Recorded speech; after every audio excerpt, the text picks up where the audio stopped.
अस्सलाम वालेकुम, कैसे हैं आप सब।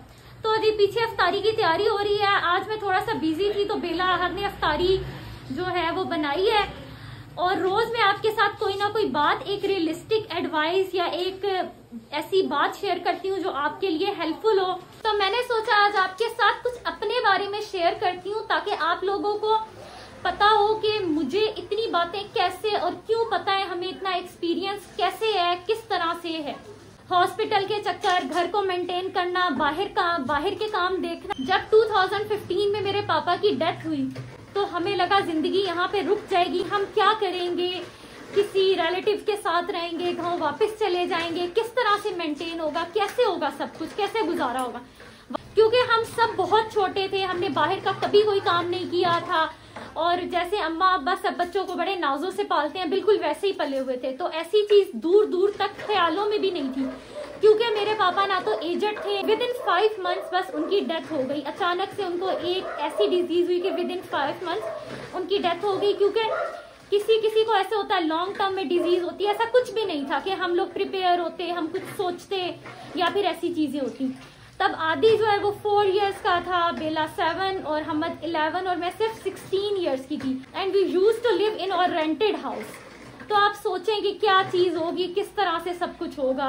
और हम एक ऐसी सिटी में रहते थे जहाँ पे हमारे कोई रिलेटिव्स नहीं, कोई कुछ नहीं, और सब चीजों को देखना और सोचना कि अब हम क्या करें। जिसके बाद सारी जिम्मेदारी हमद और मुझ पे आ गई।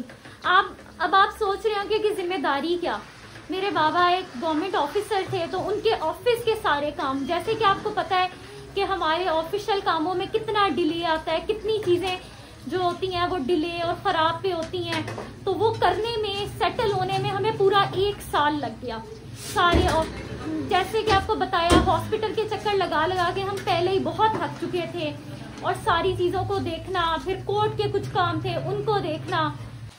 फिर हमने सोचा कि अब जिंदगी तो गुजारनी है ना, स्ट्रॉन्ग बन के गुजारें या वीक बन के गुजारें, ये हमारी अपनी चॉइस है। तो हमने सोचा बस अब हमने इंशाल्लाह स्ट्रॉन्ग बन के सारी चीजों को अच्छे से फेस करके, हिम्मत करके सारी चीजों को देखना है, सारी चीजों को संभालना है, मेंटेन करना है और अपने बहन भाइयों का ख्याल रखना है। जैसे कि आप लोगों ने टाइटल में तो पढ़ ही लिया कि हमारा आज का टॉपिक है why I adopt my siblings at the age of 21। हमारी जिंदगी अभी ट्रैक पे आई ही थी कि 2020 में मेरी मामा की डेथ हो गई। और उसके बाद हमें लगा कि अब तो सब कुछ बिल्कुल खत्म हो गया है, सब खत्म है, कुछ नहीं हो सकता। हम 4 बहन भाई एक इतने बड़े सिटी में अकेले, कोई साथ नहीं, कोई पास नहीं। उसके बाद हमने वो फेजेस देखे, वो एक्सपीरियंसेस किए जो हमने 2015 टू 2020 में भी नहीं देखे। इतनी बड़ी बड़ी चीजें, इतने बड़े बड़े मामलात, इतने छोटे छोटे बच्चे। फॉर एग्जाम्पल कि किसी एक को सब बहन भाइयों का केयर टेकर बन जाना, किसी एक के ऊपर घर की जिम्मेदारी आ जाना या बाहर के काम देखना, खुद मेंटेन करना, बड़े बड़े लीगल जो इश्यूज हैं उनको देखना। आपको पता है जैसे कि हमारे कोर्ट और लॉ के और जितने भी हमारे ये सारे मामलात होते हैं वो कितने डिफिकल्ट और कितने प्रॉब्लमेटिक से होते हैं। उन सब को उस एज में हम लोगों ने खुद देखा, खुद एक्सपीरियंस किया और उनको अच्छे से हैंडल भी किया। तो जी बात लंबी हो जाएगी, अफ्तारी का टाइम होने वाला है। हमारा अफ्तार का सारा सामान, सब चीजें बन चुकी हैं। इंशाल्लाह इस पे दोबारा बात करेंगे।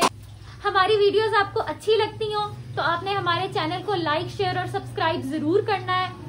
ये देखें जी, ये मैंने बनाया आना के लिए कस्टर्ड, बहुत ही मजे का लग रहा है। लेकिन पता नहीं ये मैडम खाती हैं नहीं, क्योंकि इनको बच्चों वाली चीजें तो कुछ खास पसंद नहीं है। देखें जी, ये हमारे पकोड़े बहुत ही मजे के लग रहे हैं, साथ बने हैं दही बड़े। और ये देखें जी, ये हो गई है हमारी दही बड़े की प्लेट तैयार। अच्छा, हम इंशाल्लाह अपने नेक्स्ट वीडियोस में आपके साथ शेयर करेंगे कि अगर आपका दुनिया में इन चीजों से वास्ता पड़ता है, हॉस्पिटल, ऑफिशियल्स या फिर लॉ, घर के काम, बाहर के काम, सब चीजों से, तो आपने उनसे कैसे डील करना है, सिंपल वे में, अच्छे वे में, स्ट्रॉन्ग बन के। तो जी इसी के साथ अपनी वीडियो खत्म करते हैं। अल्लाह हाफिज।